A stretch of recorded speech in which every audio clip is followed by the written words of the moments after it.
यो यो यां यां तनुं भक्तः श्रद्धयार्चितुमिच्छति तस्य तस्याचलां శ్రద్ధాం తామేవ విదధామ్యహం.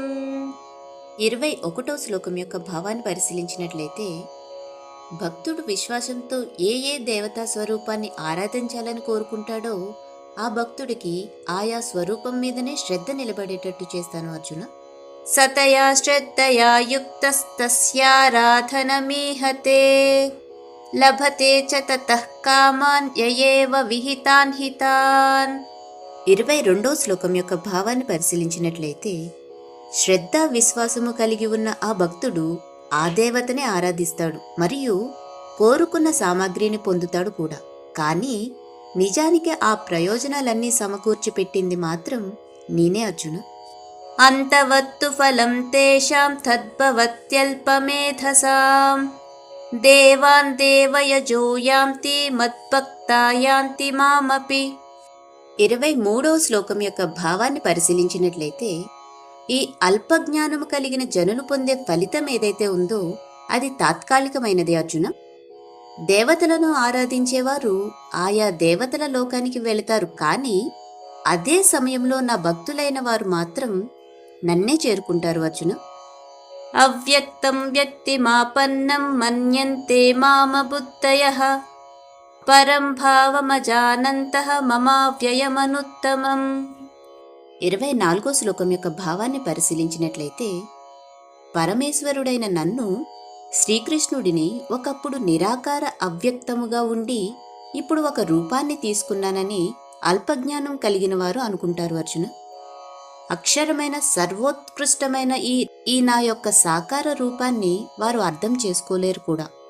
నాహం ప్రకాశ సర్వస్య యోగమాయా సమావృతః మూఢోయం నాభిజానాతి లోకో మామజమవ్యయం. 25వ శ్లోకం యొక్క భావాన్ని పరిశీలించినట్లయితే, నా యోగమాయ శక్తి ద్వారా కప్పబడి ఉన్న నేను అందరికీ అర్థం కాను అర్జున. కాబట్టి జ్ఞానం లేనివారు నేను పుట్టుక లేనివాడినని మరియు మార్పు చెందనివాడినని తెలుసుకోలేరు కూడా. వేదాహం సమతీతాని వర్తమానాని చార్జున భవిష్యాని చ భూతాని మాం తు వేదన కశ్చన. 26వ శ్లోకం యొక్క భావాన్ని పరిశీలించినట్లయితే, అర్జున, నాకు భూత వర్తమాన భవిష్యత్తు అంతా తెలుసు మరియు సమస్త ప్రాణులు కూడా తెలుసు, కానీ నేను మాత్రం ఎవ్వరికీ తెలియను అర్జున. ఇచ్ఛాద్వేష సముత్థేన ద్వంద్వమోహేన భారత సర్వభూతాని సమ్మోహం సర్గే యాంతి పరం తప. 27వ శ్లోకం యొక్క భావాన్ని పరిశీలించినట్లయితే, ఓ అర్జున, రాగద్వేషములనే ద్వంద్వములు మోహము నుండే పుట్టుచున్నవి. ఈ భౌతిక జగత్తులో ఉన్న ప్రతి ప్రాణి కూడా పుట్టుక నుండే వీటిచే భ్రమింప చేయబడుచున్నాయి అర్జున. యేషాం త్వంతగతం పాపం జనానాం పుణ్యకర్మణాం తే ద్వంద్వమోహ నిర్ముక్తాః భజంతే మాం దృఢవ్రతాః. 28వ శ్లోకం యొక్క భావాన్ని పరిశీలించినట్లయితే, పుణ్య కార్యక్రమాలు ఆచరించుటచే ఎవరి పాపములైతే పూర్తిగా నశించబడుతున్నవో వారు ఈ ద్వంద్వములు మోహము నుండి విముక్తి పొందుతారు అర్జున. అటువంటి వారు మాత్రమే నన్ను దృఢ సంకల్పంతో పూజిస్తారు కూడా.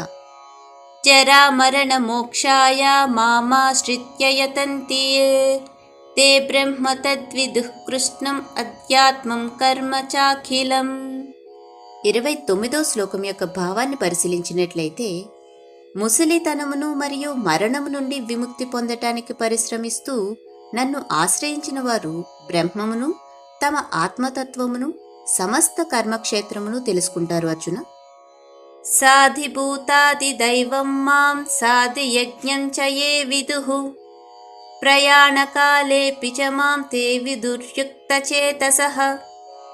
30వ శ్లోకం యొక్క భావాన్ని పరిశీలించినట్లయితే, సమస్త అధిభూత, అధిదైవ మరియు అధియజ్ఞములకు అధిపతిని నేనే అని తెలుసుకున్న జ్ఞానోదయమైన జీవాత్మలు మరణ సమయంలో కూడా పూర్తిగా నాయందే స్థితమై ఉంటారు అర్జున. ఓం తత్సదితి శ్రీమద్భగవద్గీతాసు उपनिषत्सु ब्रह्मविद्यायां योगशास्त्रे श्रीकृष्णार्जुनसंवादे ज्ञानविज्ञानयोगो नाम सप्तमोऽध्यायः। जय श्रीकृष्ण।